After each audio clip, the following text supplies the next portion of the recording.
about Remembrance Day, we remember all those who paid the ultimate price and all those who have served and are serving our country. Yeah. Mr. Speaker, the member for South Staffordshire told a civil servant to slit their throat. How does the Prime Minister think the victim of that bullying felt when he expressed great sadness at his resignation? Mr. Speaker, unequivocally the behaviour complained of was unacceptable, and it is absolutely right. It is absolutely right that the right honourable gentleman has resigned. For the record, I did not know about any of the specific concerns relating to his conduct as Secretary of State or Chief Whip, which date back some years. I believe that people in public life should treat others with consideration and respect, and those are the principles that this government will stand by. Keir Starmer. Mr. Speaker, the member for South Staffordshire spent years courting the idea he can intimidate others, blurring the lines to normalise bullying behaviour. It's precisely why the Prime Minister gave him a job. The truth is simple. He's a pathetic bully. But he would never get away with it if people like the Prime Minister didn't hand him power. So does he regret his decision to make him a government minister? Mr. Speaker, I obviously regret appointing someone who has had to resign in these circumstances. But I think what the British people would like to know is that when situations like this arise, that they will be dealt with properly. And that's why it is absolutely right that he resigned, and it's why it is absolutely right that there is an investigation to look into these matters properly. I said my government would be characterised by integrity, professionalism and accountability, and it will. Keir Starmer.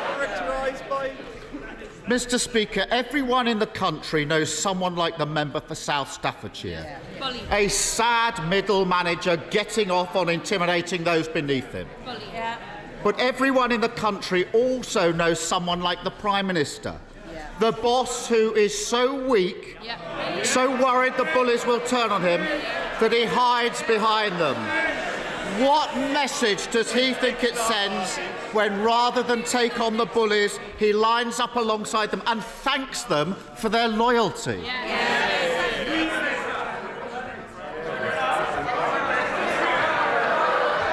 Mr. Speaker, the message that I clearly want to send is that integrity in public life matters. And that is why it is right that the right honourable member has resigned. It is why it is right that there is a rigorous process to examine these issues. But as well as focusing on this one individual, it is also right and important that we keep delivering for the whole country. And that's why this government will continue to concentrate on stabilising the economy, on strengthening the NHS and on tackling illegal migration. Those are my priorities. Those are the priorities of the British people, and this government will deliver on them. Mr. Speaker, the problem is he can't stand up to a run-of-the-mill bully.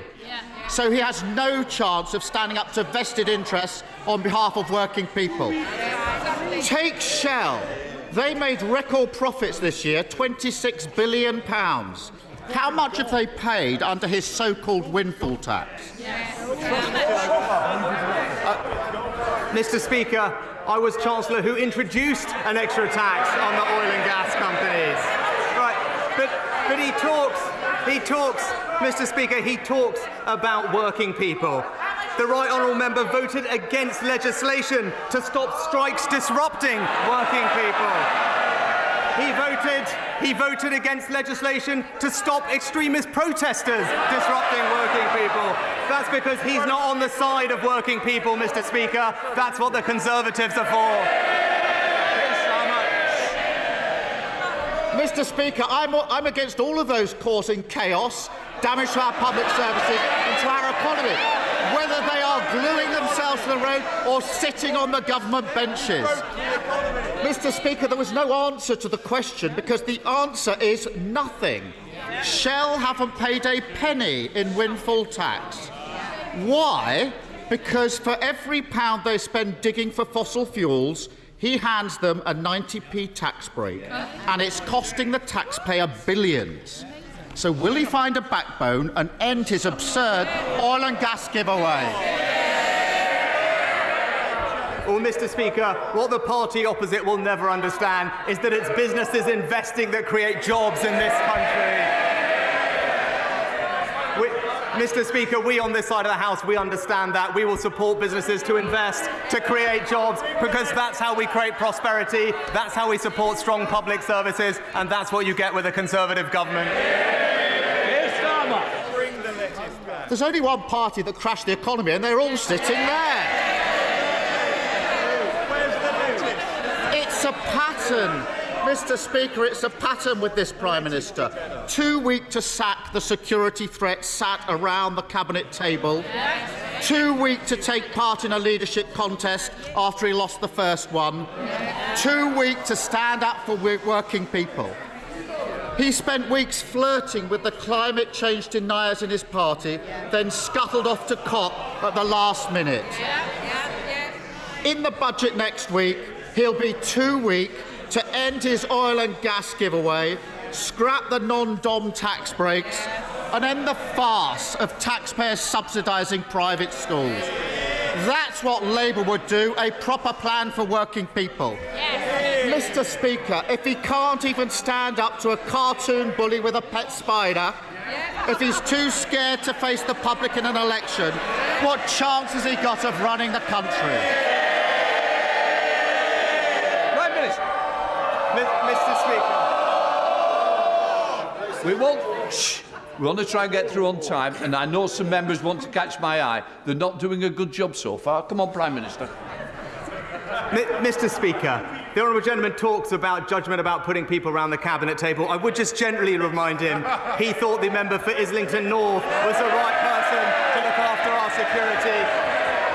But, Mr. Speaker, the honourable gentleman, he said a lot today. But it's clear that he isn't focused on the serious issues that are confronting our country. We're strengthening our economy. He's backing the strikers. We're supporting people with energy bills. He's supporting the protesters. And we're tackling illegal migration. He's opposing every measure. The British people